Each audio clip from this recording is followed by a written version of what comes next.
എന്നെ ഇറങ്ങടാ പുറത്ത്. അപ്പാ, ഇനി എന്നെ അങ്ങനെ വിളിക്കരുത്. എനിക്ക് റോയിന്നൊരു മകനില്ല. ഞാനോ എന്റെ ഭാര്യയോ മക്കളോ ആയിട്ട് നിനക്ക് യാതൊരു ബന്ധവും ഇല്ല.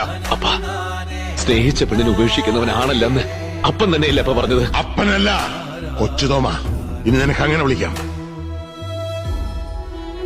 ഒരിക്കൽ ഉടുത്തിരുന്ന മുണ്ടും ഷർട്ടും വരെ വലിച്ചെറിഞ്ഞിട്ട് നിങ്ങൾ ഇറങ്ങിപ്പോന്ന ഒരു രാത്രിയില്ലേ, അതിന്റെ പിറ്റേന്ന് നിങ്ങളുടെ അപ്പൻ എന്നെ വന്ന് കണ്ടു. പക്ഷെ അവനിതറിയരുത്. അറിഞ്ഞ അവൻ എന്നും ഒരു കളിക്കുട്ടിയായിട്ട് ജീവിക്കും. അവനെ പഠിപ്പിക്കാനും ഒരു നിലയിലെത്തിക്കാനും ഞാൻ ഒരുപാട് പണം മുടക്കി ഭരിച്ചില്ല. ഇത് ഫീസ് വേണ്ടാത്തൊരു പഠിപ്പായിക്കോട്ടെ അല്ലേ? ഈ പടി ചവിട്ടരുന്ന് പറഞ്ഞിട്ടില്ല എന്നോട്? ചവിട്ടരുതാത്ത പടിയും ചവിട്ടാനുള്ള ചങ്കൂറ്റുകൊണ്ട് പോ. ജീവിതത്തിന്റെ ഫീസില്ലാ കോഴ്സ് ഫസ്റ്റ് ക്ലാസ്സിൽ പാസ്സായി വന്നവനാ.